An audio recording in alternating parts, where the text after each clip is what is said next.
मैं आपसे कहूं कि गुजरात आ रहे जहाज को ट्रंप ने बीच रास्ते पर ही क्यों उड़वा दिया। अरे वो ट्रंप जो कि कह रहा था कि हम जल्द ही युद्ध खत्म करने वाले हैं, वो अब भारत के जहाज को उड़ाने लगा है। लेकिन सवाल ये उठता है ना कि आखिरकार ये जहाज किसने उड़वाया? ट्रंप ने उड़वाया कि ईरान ने उड़वाया कि किसी अन्य देश ने उड़वाया? ये जहाज कहां पर उड़ाया गया? कौन सा ऐसी जगह थी जहां पर उड़ाया गया? अभी आप सुनोगे ना तो आप खुद हैरान हो जाओगे कि आखिरकार इस जहाज को किसने उड़ाया। आप जिसके बारे में सोच रहे हो ना उसने नहीं उड़ाया। कहते हैं कभी कभी दोस्त ही आपके पीछे खंजर घोंप देता है ना, वैसे ही सेम भारत के साथ हो चुका है। तो कहीं और ही डायरेक्शन में चला जाएगा। और इस पर कौन अटैक किया है ना, आप अभी विश्वास नहीं मानोगे। इस पर अटैक किया है आपका ईरान। अरे वो ईरान जिसे आप और हम काफी अच्छा माना करते थे, उसी ईरान ने इस पर हमला किया है। और यह हमारी बात आप भले न मानिए, लेकिन आप आर्टिकल खंजर घोंप देता है ना, वैसे ही सेम भारत के साथ हो चुका है। क्योंकि इस जहाज को ट्रंप ने नहीं उड़वाया है, इस जहाज को किसी और ने उड़वाया है। लेकिन सबसे पहले ये समझते हैं कि आखिरकार ये जहाज कहां उड़ा है और ये जहाज का नाम क्या था। तो इस जहाज का नाम क्या था तो इसके बारे में आगे चर्चा करते हैं, लेकिन जहाज उड़ा कहां पहले वो देख लेते हैं। ये देखने की कोशिश करोगे तो ये जहाज थाईलैंड से आ रहा था। ये कार्गो शिप थी, यहाँ पर काफी ज्यादा सामान भरा हुआ था, भारत आ रहा था। अब ये जहाज कहीं और नहीं पहुंचा था। ये जो खलीफा पोर्ट आपको दिख रहा है, यहाँ पर जहाज पहुंचा था और यहाँ से जहाज निकलना चालू किया था। ये यूएई है, यानी कि यूनाइटेड अरब एमिरेट्स है। यहाँ से जहाज निकलना चालू किया था और ये जहाज कुछ इतना बड़ा था। अगर थाई नौसेना के हिसाब से माने तो ये जहाज लगभग 178 मीटर लंबा था और वजन देखा जाए तो 30,000 टन था। इस जहाज के अंदर भारत के कई सारे सामान भरे हुए थे, जो कि भारत के अंदर जो गुजरात में एक पोर्ट है, जो पोर्ट का नाम कांडला है, यहाँ पर आकर उतरने वाला था। तो यहाँ से ये जहाज निकलता है खलीफा पोर्ट से, यूएई से, और फिर आगे जाने की कोशिश करता है। यहाँ पर ओमान का खसाब नाम का एक पोर्ट है और इसी पोर्ट के ही सामने इसे उड़ाया गया था जहाज को। लेकिन ओमान की अगर आप नीयत देखोगे तो कितनी अच्छी है भाई साहब। उसके लोग इस शिप के पास जाते हैं।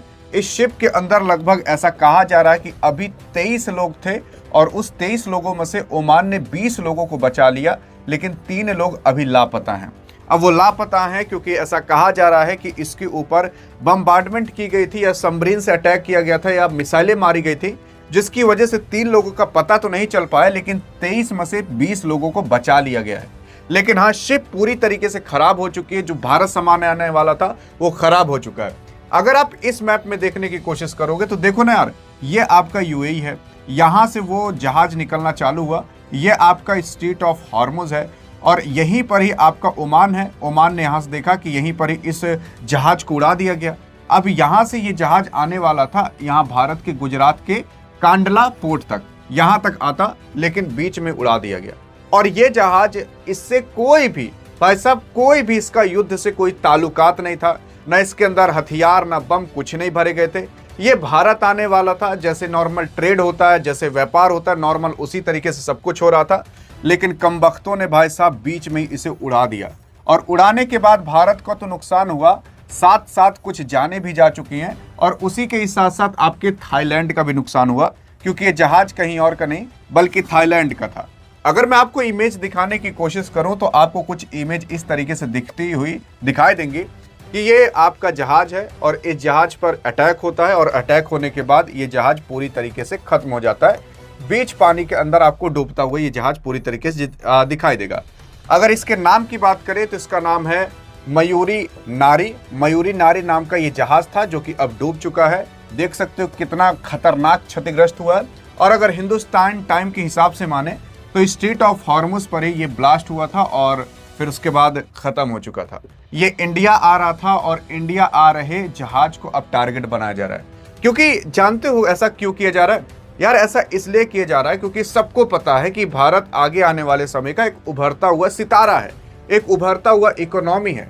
और सब सोच रहे हैं कि कैसे भी करके भारत को इस युद्ध के अंदर चपेट में ले लिया जाए।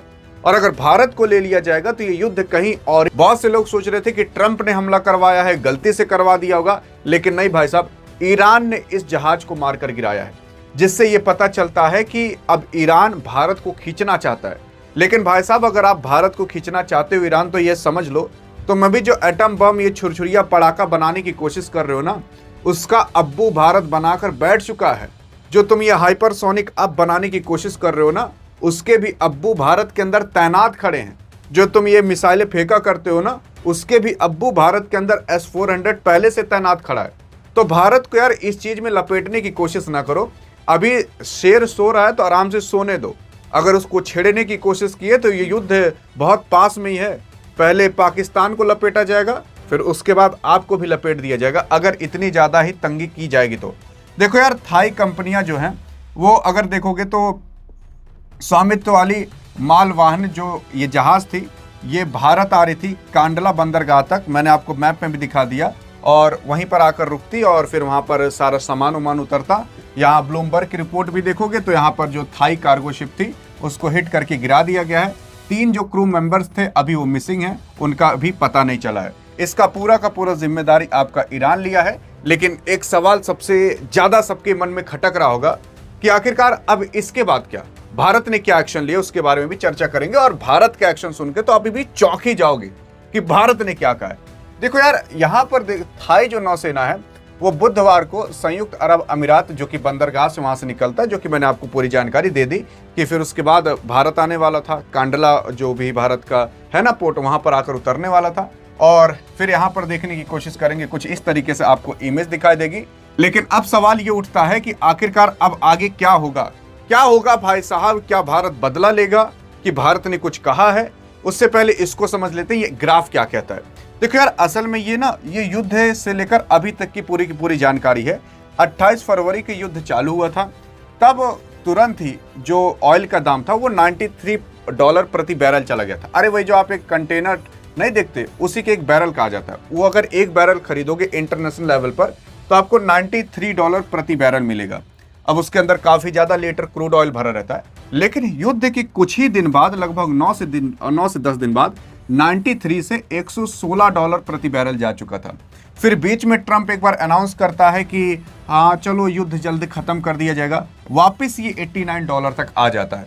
तो ये $89 आप सोच रहे हो अब सस्ता है, तो सस्ता नहीं है भाई साहब। असल में युद्ध के पहले अगर आप देखोगे 2-4 महीने पहले, तो यही चलता था $66 प्रति बैरल, यही चलता था $77 प्रति बैरल।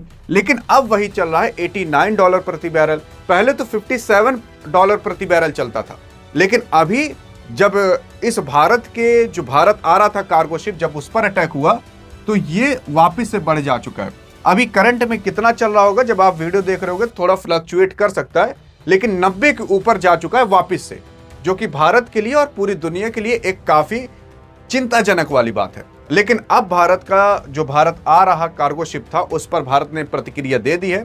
भारत ने कह दिया है कि देखिए, युद्ध करना हो करिए या भाड़ में जाइए। मतलब ऐसा शब्द नहीं इस्तेमाल किया, कहने का मतलब लगभग यही है कि भाड़ में जाइए, लेकिन भारत को मत चपेटिए। देखिए यार, यहाँ आप नौसेना को, आर्मी को चपेटो जितना आपको अपने में चपेटना है, लेकिन यार जो व्यापार हो रहे जहाज को, उसको क्यों चपेट रहे हो? उसने क्या किया है भाई साहब आपका? वो व्यापार हो रहा है, भारत के अंदर आएगा, उससे भी आपको दिक्कत होने लगी है। तो भारत का सिंपल से कहना है, और भारत ने चेतावनी भी दे दी है कि अब से भारत के कोई भी कार्गो जहाज पर हमला नहीं होना चाहिए। और यहाँ पर कुछ जाने भी गई हैं, उसकी भरपाई कौन करेगा, लेकिन अगर अब हुआ तो उसकी भरपाई हम आपकी अच्छे से कर देंगे। बाकी एक भारतीय नागरिक होने के नाते देखते हैं आप क्या बताते हो कि भारत को इसका बदला लेना चाहिए कि नहीं। देखो, अगर भारत बदला लेने उतरा तो ये बात सही है कि भारत को काफी बड़ा नुकसान हो जाएगा, लेकिन आपके हिसाब से क्या लगता है? और अधिक जानकारी चाहिए तो डिस्क्रिप्शन व्हाट्सएप चैनल का लिंक भी है, नहीं तो इस वीडियो में तो मिलेंगे। तब तक के लिए जय हिंद, जय भारत।